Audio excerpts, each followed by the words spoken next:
La paraula improperio ve del llatí, és una paraula llatina, improperio, que vol dir insulto, insult. Aleshores, aquí fixeu-vos que és una creu que hi ha tota una sèrie d'objectes que en teoria va participar a la humiliació i al càstig de Jesús.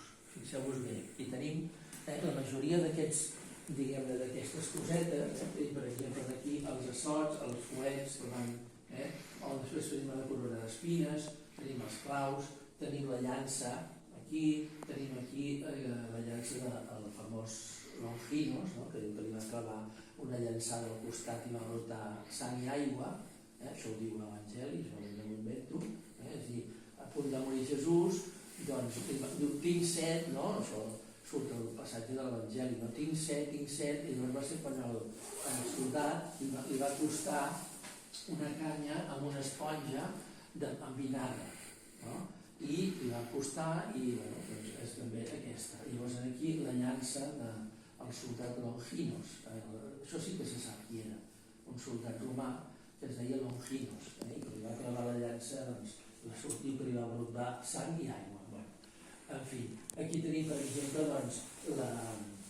la gerra en què Pons Pilat es va arrencar les mans. Va dir, jo aquest home el trobo innocent, aquest home no ha fet res, ara si vosaltres el voleu, feu d'ell el que vulgueu, jo em rento les mans, que és una mica aquesta. Va ser quan el van entregar a l'exèrcit romà i a partir d'aquí ja serà tota la història. És a dir que el martell i les canalles, això d'aquí és la daga amb què li van tallar. Recordeu que quan estan a l'hort de les oliveres, Jesús està resant i estan allà els apòstols i estan dormint, venen a Judas, ja ho sabeu, no? Judas va allà i per arrestar-lo, ve amb el soldat i diu, és aquell d'allà, agafeu-lo i tal. És quan li dona el petó i llavors és quan Sant Pere, l'apòstol, es cabreja, s'enfada, i llavors és quan treu una espasa i li talla una orella amb un soldat. Aquí està, per exemple, l'espasa i l'orella. Li talla una orella amb un soldat. I Jesús, pel que s'explica a l'Evangeli, el calma i el cura, li torna a posar l'orella.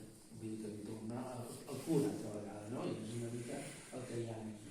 Aquí teniu la bossa de Judas, els diners. Recordeu que Judas va vendre Jesús per 30 monedes de plata, 30, doncs aquí teniu la bossa.